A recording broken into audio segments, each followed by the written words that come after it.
For those who have chosen not to support me in the past, of which there were a few people, I'm reaching out to you for your guidance and your help so that we can work together and unify our great country. This Wednesday morning, November 9th, Donald Trump has been elected the 45th President of the United States in a surprise victory over Hillary Clinton. During his victory speech, Trump brought up Republican National Committee Chairman and Wisconsin native Reince Priebus to the stage, thanking him for his service. Good morning, everyone, and welcome to a special Decision 2016 edition of NBC 26 Today. I'm Haley Tenpass. And I'm Brooke Hafes. All right, thank you for joining us. America's vote is still in limbo this morning, but what we do know, this race is much tighter than polls predicted. Tracy Potts has been monitoring results all night from New York, where both Hillary Clinton and Donald Trump await a final decision from voters.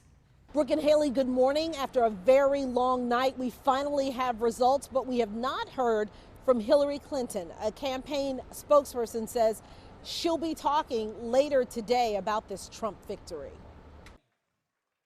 It is my high honor and distinct privilege to introduce to you the President-elect of the United States of America, Donald Trump.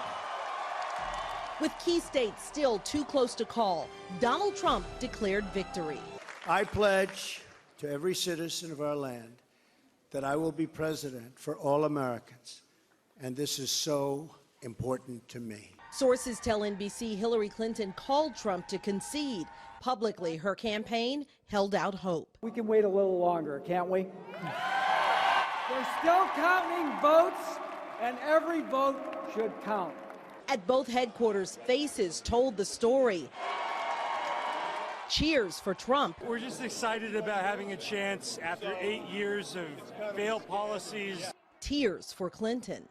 They split battleground states, Ohio, North Carolina, and Florida for Trump, Nevada, Virginia, Colorado for Clinton. This morning's opening bell, uncertain. Dow futures sinking lower than 9/11 overnight. NASDAQ and S&P futures temporarily halted. Wall Street's nervous. Now it becomes a guessing game as to how badly hit this market will be in the morning. Anti-Trump demonstrators rallied at the White House, stunned. We're certainly disappointed about the results. I mean, we're still hopeful for something better to come. Exit polls tell an interesting story. The rural vote, white voters without college degrees largely underestimated as the vote count continues. Foreign reaction pouring in from European leaders concerned about what this may mean for them, and from Russian President Vladimir Putin congratulating Trump, saying he hopes they can cooperate. From New York, Tracy Potts, NBC 26. Now, Trump's victory ends a Democratic presidential win streak in Wisconsin that covered 7 elections. We're going to send things over to NBC 26's Brooke Hafes with local reaction this morning. Brooke? Haley, it's been decades since Wisconsin went red in a presidential election. This morning, people are waking up to news that Trump won with a stunning victory. Despite what started as a rocky road in Wisconsin for Donald Trump, some local political experts say they're not surprised by the Trump win. Emotions were high last night as St. Norbert College hosted their watch party. Here's what people are feeling this morning, as many thought this was the year a woman would be elected to the highest office in the United States. Disappointed, but not necessarily pessimistic. I'm anticipating that the Democrats in the Senate and in the House and throughout the United States will be focused on compromise and progress. I think he's really tapping into that anger, that people are frustrated. They feel like it's been a very, very long, slow recovery from the Great Recession, and that wages haven't kept up, and that, you know, he uses a lot of emotion to kind of capture people's fear, and I think that's what really drove people to come out and vote for him. Hillary Clinton took the electoral vote in Menominee County. All other electoral votes across northeast Wisconsin counties voted Trump. In total, Trump won the state by about 26,500 votes, according to preliminary numbers. That means 10 electoral votes. Haley? Well, thanks, Merkel. Overnight, a large group gathered outside the White House as election returns came in late last night. Among the dozens outside the presidential residence were anti-Trump protesters. Demonstrators chanted and held signs calling the Republican presidential candidate racist. Protesters gathered just as Trump's lead in the Electoral College began to grow. Among the protesters were also Trump supporters and less vocal Clinton supporters.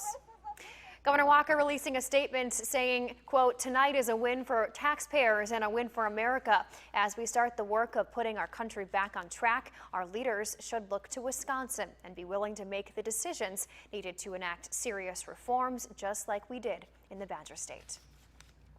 Well, after trailing in the polls for most of the election cycle, Senator Ron Johnson held off Democrat Russ Feingold, earning a second term in the U.S. Senate last night. NBC 26's Marissa DeCandido was in Oshkosh with Johnson's campaign and has more. Even Senator Ron Johnson didn't think the results would come in as early as they did, but just after 10 o'clock Central Time, he was the projected winner of the U.S. Senate race here in Wisconsin, earning 52% of the vote. I spoke with Senator Johnson one-on-one after his win, and he told me he's grateful to the people of Wisconsin for electing him to a second term. He says this will be his last term in the Senate, and he wants to finish what he started in Washington. I've been given an opportunity, we've been given an opportunity to stop mortgaging our children's future, make sure the American economy can realize its full potential so we can strengthen our military, defeat ISIS, secure our border. Senator Johnson says he wants to work with Donald Trump because they agree on many policies, including reducing the regulatory burden. Senator Johnson said he did hear from Russ Feingold after the results went final, and that Feingold was very gracious in congratulating Johnson on his win. In Oshkosh, keeping you connected, Marissa DeCandido, NBC 26. The race for U.S. Senate, a close one, but in the end, Republican Senator and incumbent Ron Johnson held his seat. NBC 26's Raquel Amell was at Feingold's watch party in Middleton and has reaction on the results. It wasn't the outcome those in attendance here were hoping for, but in the end, Feingold asking people just to come together. Now, the former senator addressed the crowd shortly after the race was called in Johnson's favor, thanking family, friends, and those who helped him campaign this year. Despite the sadness and hugs, Democrats say this is a sign of a bigger movement across the country. It's obviously something is happening in this country tonight. I don't understand it completely. I don't think anybody does, but we as Americans have to do the best we can to heal the pain in this country and get people to come together. State representatives say moving forward they will hold Johnson accountable and try to find ways to meet what the country seems to be looking for. Feingold didn't stick around after his speech, leaving pretty quickly after his remarks. In Middleton, Raquel Amell, NBC 26. In the race for the 8th Congressional District, Republican Mike Gallagher is the winner, winning over Democrat Tom Nelson with 63% to 37%. Gallagher took to the stage to a packed house at the Rock Garden Ballroom in Howard, telling supporters he's ready to get to work for Wisconsin. We have to, as a matter of national survival, send more power back to the states, find local solutions to local problems, and yeah, I'm interested in working on just that. Gallagher will replace Republican Reed Ribble in the Congress. Ribble chose not to run for re-election. Well, around 10 o'clock last night, Tom Nelson of Appleton, Gallagher's opponent, conceded in his race for Congress, saying that he had made a call to Gallagher to congratulate him on his win and that through the inspiration of thousands of volunteers, hours put into his campaign, he's determined to go back to his full-time job as Outagamie County's executive. I finished this campaign more determined than ever to make Northeast Wisconsin and our entire state a better place to live, work, and raise a family. Because you see, that is what public service is all about, making lives better. And when Gallagher takes his seat in Congress, it will be his first run as politician. Nelson has served in one capacity or another as an elected official for the last 12 years. Turning to the 1st Congressional District, House Speaker Paul Ryan faced Democratic challenger Ryan Solon. Ryan defeated Solon 66 to 29%. Speaker Ryan wins his 9th term in the House of Representatives. Working for you has been one of the greatest honors of my life. I can't even begin to express my gratitude to your generosity and your goodwill. However inadequate it may be, I just want to say to everybody I've been working with for all these years, thank you. Thank you from the bottom of my heart.